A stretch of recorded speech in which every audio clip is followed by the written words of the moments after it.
আমাকে যে দুঃখ দিল, প্রতিদান হিসেবে তাকে আমি কিছু দুঃখ ফিরিয়ে দিতে পারি, অথবা তাকে আমি আর কিছুই না দেওয়ার চেষ্টা করে তাকে আমি পারি নীরব প্রতিবাদ ফিরিয়ে দিতে। দুঃখ, ঘৃণা, অবহেলার বিনিময় হিসাবে আমি আজন্ম চুপ থাকার চর্চা করে এসেছি।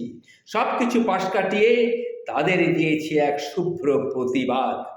কেউ একজন আপনার খুব বড় কোনো ক্ষতি করে চলে যাওয়ার পর আপনি যদি তার ক্ষতি করার চেষ্টায় নিজেকে ব্যস্ত রাখেন, তাতে আপনার জীবনের আরও একটি বড় ক্ষতি হলো।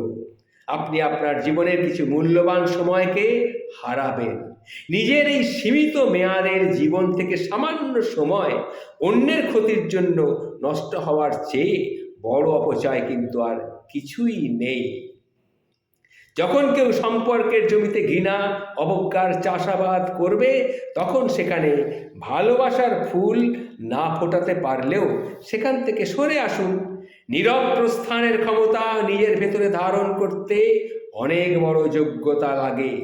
এই জীবন বড্ড স্বল্প মেয়াদী। এখানে কিছু অপ্রত্যাশিত জিনিস ও ঘটনাকে স্কিপ করে আমাদের যেতেই হবে। স্কিপ করতে পারলেই জীবনের অর্ধেক সমস্যার কিন্তু সমাধান হয়ে যায়। ক্ষতিগ্রস্ত হওয়ার বিপরীতে ক্ষতি করার চেষ্টা নিজের মন, নিজের মানসিকতা, নিজের নৈতিকতাকে কিন্তু নষ্ট করে দেয়। এটা মনে রাখবেন। জীবনে কেবল দুটো জিনিস চেষ্টা করবেন: অন্যের ভালো করার চেষ্টা করবেন আর কিছুই না করার চেষ্টা করবেন। দেখবেন জীবন কত সহজ হয়ে যাবে।